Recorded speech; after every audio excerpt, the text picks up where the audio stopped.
ತಂಗಿ, ನಾನು ನಿಮ್ಮ ಮೇಲೆ ಮಾಡಿದ ಇದುವರೆಗೆ ಅನ್ಯಾಯ ಮಾಡಿದ ನನ್ನನ್ನು ಕ್ಷಮಿಸಿಬಿಡಪ್ಪ ತಂದೆ. ಹೆಜ್ಜೇರು ಮಗನೇ, ನೀನು ಏನೇ ಮಾಡಿದರೂ ನನ್ನ ಮಗನಲ್ಲವೇ? ಗಂಡೆದೆಯ ಹುಲಿಯಾಗಿ ಪುಂಡರನ್ನು ಸದೆಪಡೆದು ನಿನ್ನಣ್ಣನನ್ನು ಕೂಡಿಕೊಂಡು ನೀವಿಬ್ಬರೂ ಸರ್ಪ ಕೊಟ್ಟ ತೀರ್ಪಾದಿರಿ. ನಿನ್ನಿಬ್ಬರ ಹೆಸರು ಈ ಭಾರತ ಭೂಮಿಯಲ್ಲಿ ಅಚ್ಚಳೆಯದೆ ಹುಲಿಯಲಿ. ಆ ಸಾಹೇಬರೇ, ನನ್ನದೊಂದು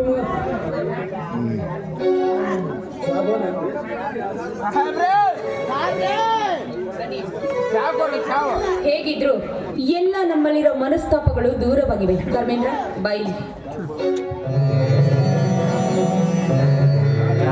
ಇಂದಿನಿಂದ ನೀವಿಬ್ಬರು ಸತಿಪತಿಗಳಾಗಿ ಜೀವನದಲ್ಲಿ ಸಂತೋಷದಿಂದ ಸಂಸಾರ ಸಾಗಿಸ್ರಿ.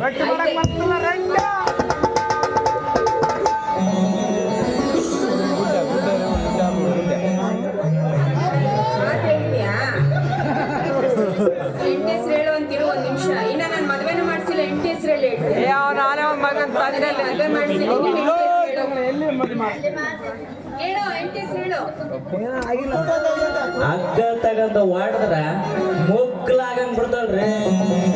ರೂಪಾಶ್ರೀ